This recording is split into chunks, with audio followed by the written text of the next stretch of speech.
Hello viewers, আপনারা দেখছেন unlimited take with সমজিত জি, আর আপনাদের হোস্ট সমজিত জি। আজকের ভিডিওতে আমি আপনাদেরকে বলবো যে আপনি কি হোয়াটসঅ্যাপ ব্যবহার করেন আর আপনার চ্যাট কিছুটা এরকম দেখতে। এরকম ওয়ালপেপার আপনি আপনার হোয়াটসঅ্যাপে কীভাবে সেট করবেন সেটা আজকের ভিডিওতে আমি আপনাদেরকে বলে দিচ্ছি। তাহলে চলুন আমাদের বেশি সময় নষ্ট করে আমরা ভিডিওটা শুরু করি। প্রথমেই আমাদের যেতে হবে হোয়াটসঅ্যাপে ক্লিক করে নিলাম। হোয়াটসঅ্যাপে ক্লিক করে নেওয়ার পরে দেখুন উপরে তিনটে ডট আছে, এটা ক্লিক করে নিলাম। দিয়ে সেটিংয়ে যেতে হবে, সেটিংয়ে ক্লিক করে দিলাম। সেটিংয়ে ক্লিক করে দিয়ে একটু স্ক্রল ডাউন করলে দেখবেন চ্যাটস আছে, চ্যাটসে ক্লিক করে দিলাম।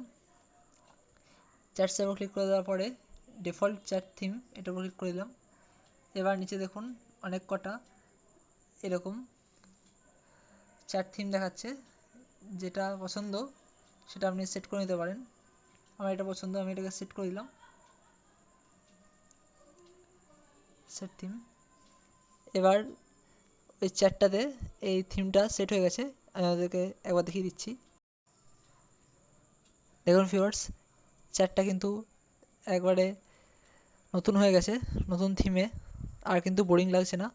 তাই ভিউয়ার্স, আশা করছি যে আপনাদের ভিডিওটা ভালো লেগেছে। দেখা হচ্ছে একটা পরের ভিডিওতে। Thank you.